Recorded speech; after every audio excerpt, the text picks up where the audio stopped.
През последните мрачни дни сърцето ми плаче, но вярва в Теб, Господи.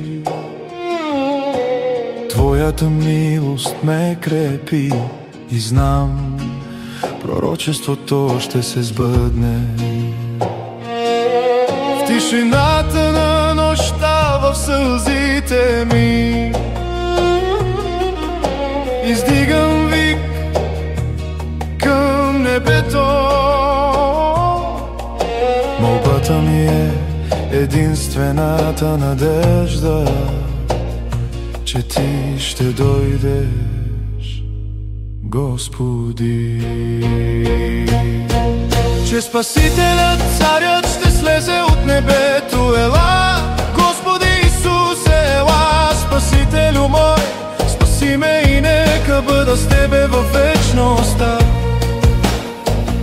В Божието Слово се казва ясно: ще се затръбят тръбите, огън ще завали. Чакаме Те, Спасителю, чакаме да дойдеш от небеса. Че Спасителят, Царят ще слезе от небето. Ела, Господи Исусе, ела, Спасителю мой, спаси ме и нека бъда с Тебе във вечността. Че Спасителят, Царят ще слезе от небето. Ела, Господи Исусе, ела, Спасителю мой, спаси ме и нека бъда с Тебе във вечността. Когато мрака ме обгърне, Ти си светлина. В бурята на живота, в болката и самотата, Ти си моята сила. От дълбините на сърцето ми виквам: ела, Царю, ела, спаси ме, не ме оставяй в тази нощ, защото душата ми без Тебе умира и плаче, Господи. И когато дойде свещеният миг, в мига на око, ще бъда възнесен там, където болката вече не съществува. Там, където Царят на царете вечно владее. Там, където сълзите спират и където сърцето най-после намира покой.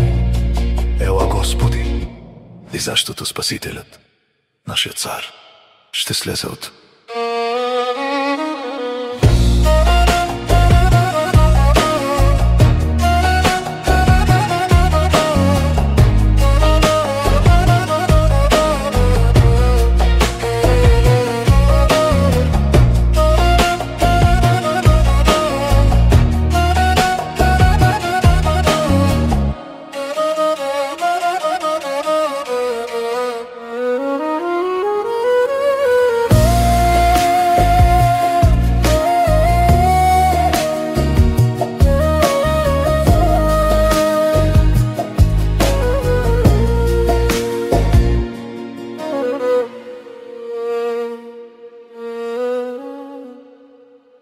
защото Спасителят, нашия цар, ще слезе от небето. Ела, Господи Исусе, вдигам ръце към Те, изведи ме от тази тъмнина, от тези сълзи и ме поведи завинаги,